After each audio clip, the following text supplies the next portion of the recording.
5 municípios vão eleger neste domingo novos prefeitos e vice-prefeitos.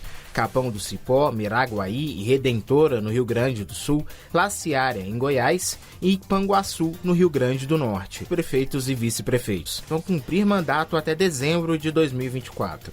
Os eleitores poderão votar entre 8 da manhã e 5 da tarde no horário local. Basta levar um documento oficial com foto, como o e-título, carteiras de identidade ou nacional de habilitação, identidade social e passaporte. O título eleitoral não é documento obrigatório para ir às urnas, mas é indicado levar para agilizar a identificação. O eleitor que cadastrou dados biométricos também precisa levar o documento de identidade oficial. As eleições suplementares acontecem quando há nulidade de votos que atinjam mais da metade da votação para os cargos de presidente da República, governador e prefeito.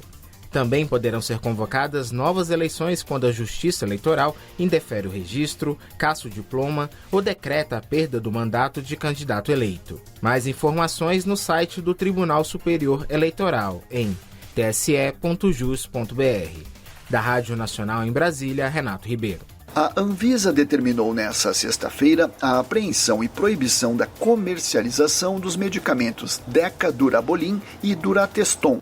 É que a agência foi informada pela empresa Aspen Pharma sobre a circulação no mercado brasileiro de unidades falsificadas desses produtos. No rótulo, os remédios falsificados informam outro laboratório, o Schering Plug. Em caso de identificação de unidades dos medicamentos com suspeita de falsificação, a população não deve utilizar o produto e deve entrar em contato com a Aspen Pharma para verificação da autenticidade. Também é recomendado comunicar o fato imediatamente à Anvisa. O Decadurabolin pertence ao grupo de medicamentos conhecidos como esteroides anabolizantes para reconstruir os tecidos que se tornaram fracos por causa de uma doença crônica ou danos graves. Já o Durateston é indicado no tratamento de reposição de testosterona, conforme indicação médica. Da Rádio Nacional em São Paulo, Leandro Martins.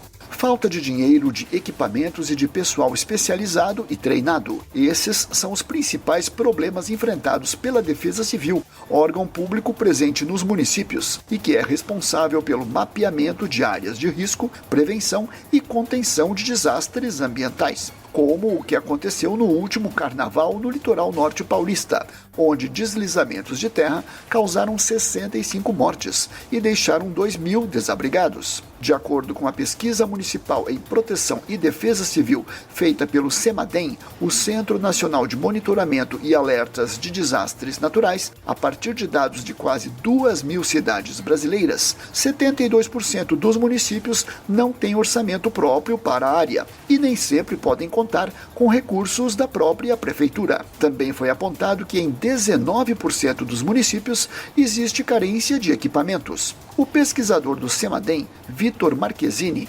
destaca outro problema, a falta de pessoal. 59% das defesas civis municipais tem de 1 a 2 integrantes. É pouca experiência no cargo, né? De 1 a 5 anos. Preocupante, né? A rotatividade profissional. E apenas 9% dessas defesas civis municipais oferecerem algum curso, alguma capacitação. O estudo revela ainda que somente no ano passado o Ministério do Trabalho incluiu o agente de proteção e defesa civil na classificação brasileira de ocupações, primeiro passo para o reconhecimento da profissão. A pesquisa foi feita entre outubro de 2020 e dezembro de 2021, em cooperação entre a Secretaria Nacional de Proteção e Defesa Civil e o Programa das Nações Unidas para o Desenvolvimento. Da Rádio Nacional em São Paulo, Leandro Martins. O jornalismo esportivo está de luto. O comentarista Márcio Guedes morreu nesta sexta aos 75 anos no Rio de Janeiro, cidade onde nasceu. Márcio era comentarista de esportes nos programas No Mundo da Bola, da TV Brasil, e Bate-Bola Nacional, da Rádio Nacional, ambos da EBC, Empresa Brasil de Comunicação. O comentarista começou a carreira profissional aos 21 anos, na Rádio Jornal do Brasil, e também colaborou na mídia impressa, nos jornais Correio da Manhã e Jornal da Tarde. Na televisão, Guedes iniciou a atividade na Bandeirantes em 1977 e 5 anos depois foi contratado pela TV Globo para a cobertura da Copa do Mundo da Espanha.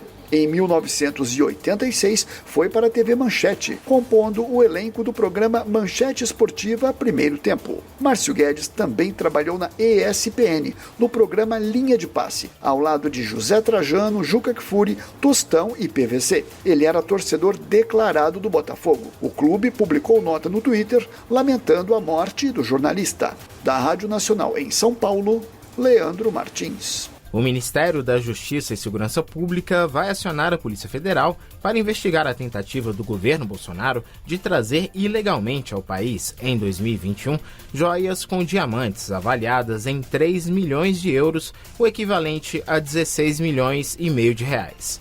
As joias, conforme revelado pelo jornal O Estado de São Paulo, eram presentes do governo da Arábia Saudita ao ex-presidente e à primeira-dama Michele Bolsonaro. Nas redes sociais, o ministro Flávio Dino afirmou que fatos relativos a joias que podem configurar crimes de descaminho, peculato e lavagem de dinheiro serão levados na segunda-feira ao conhecimento oficial da Polícia Federal. O colar, os brincos, o anel e um relógio foram apreendidos no aeroporto de Guarulhos em outubro de 2021 durante fiscalização da Receita Federal. Eles estavam na mochila de Marcos André Soeiro, militar e assessor do então ministro de Minas e Energia, Almirante Bento Albuquerque, que retornava ao Brasil na comitiva após visita ao Oriente Médio. As peças teriam sido descobertas pela alfândega quando ele tentou entrar no Brasil sem declará-las, o que contraria a legislação. Conforme a reportagem, após ser informado sobre a retenção das joias, Bento Albuquerque retornou à alfândega e tentou usar o cargo de ministro para recuperar os diamantes. Até o fechamento desta matéria, não conseguimos contato com o ex-ministro.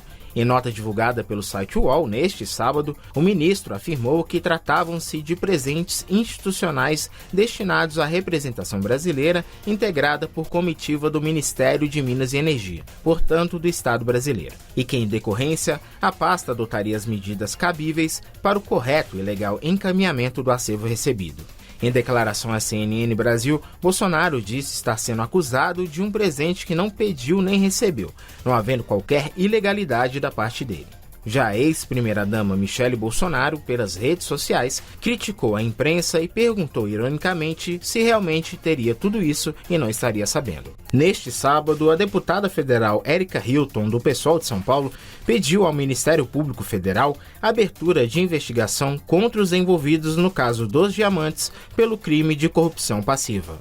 Da Rádio Nacional em Brasília, Renato Ribeiro. É difícil emagrecer, né? Quantas pessoas não enfrentam essa luta, às vezes quase a vida toda, e muitas sem sucesso? E este sábado, 4 de março, marca o Dia Mundial da Obesidade, que está ligada diretamente a doenças como diabetes, hipertensão, AVC, problemas cardíacos e diversos tipos de câncer. Mas muita gente argumenta que emagrecer é um desafio. É o caso da aposentada Maurina Nascimento, de 66 anos, que mora em Brasília. Ela tem 90 quilos, bem acima do ideal para a altura dela, de 1,60 m, pré-diabetes, hipertensão e ainda enfrenta uma depressão.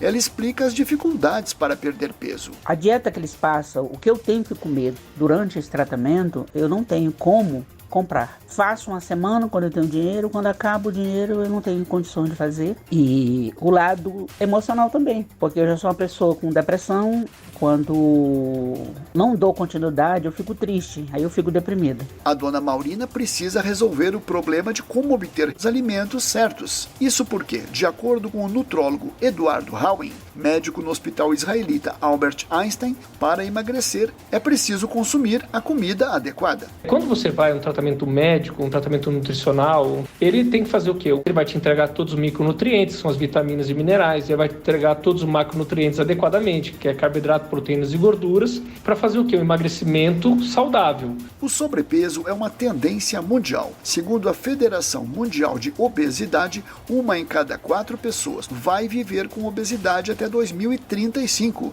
o que representa 2 bilhões de pessoas. E as crianças também estão sob risco. A instituição aponta que entre 2020 e 2035, os casos de obesidade infantil vão aumentar em 100% em todo o mundo. Da Rádio Nacional em São Paulo, Leandro Martins. Será aplicada neste domingo a primeira etapa do Revalida, Exame Nacional de Revalidação de Diplomas Médicos expedidos por instituição de educação superior estrangeira. Os candidatos farão a prova em 8 cidades: Brasília, Campo Grande, Curitiba, Porto Alegre, Recife, Rio Branco, Salvador e São Paulo. Essa etapa é formada pela avaliação escrita com a aplicação de 2 provas, uma objetiva e outra discursiva em 2 turnos. Pela manhã, os portões de acesso aos locais de prova serão abertos às 7 da manhã, horário de Brasília, e fechados às 7h45. A prova começa às 8. Já à tarde, os portões serão liberados às 2h30 da tarde e fechados às 3h15, com prova às 3h30. As informações sobre horários e locais de aplicação estão no cartão de confirmação de inscrição disponível no sistema Revalida. Para o participante acessar a sala de prova, é obrigatória a apresentação de via original de documento oficial de identificação com foto, como as carteiras de identidade ou de habilitação. Também será aceita identidade expedida pelo Ministério da Justiça para estrangeiros, inclusive no caso de reconhecidos como refugiados. Mais de 10 mil profissionais de 50 nacionalidades farão a primeira etapa. Os brasileiros são maioria, 72%, seguidos pelos cubanos, 13%, e bolivianos, 6%. Completam a lista paraguaios e venezuelanos. Informações sobre a prova estão disponíveis no site revalida.inep.gov.br. Da Rádio Nacional em Brasília, Renato Ribeiro. E agora, o tempo e a temperatura. Neste domingo, o céu fica encoberto por nuvens e há chance de chuva e trovoadas no Maranhão, Piauí, Rio Grande do Norte, Paraíba e Ceará, exceto no sul cearense. Pode chover também nas regiões metropolitanas de Recife e Salvador, além da Mata e Agreste de Pernambuco. Tempo ameno nas outras áreas da Bahia. Nas demais localidades do Nordeste, muitas nuvens. A temperatura mínima fica em torno de 17 graus e a máxima pode chegar aos 37 graus. A umidade relativa do ar varia entre 60% e 100%. As informações são do Instituto Nacional de Meteorologia. Natália Guimarães, o tempo e a temperatura.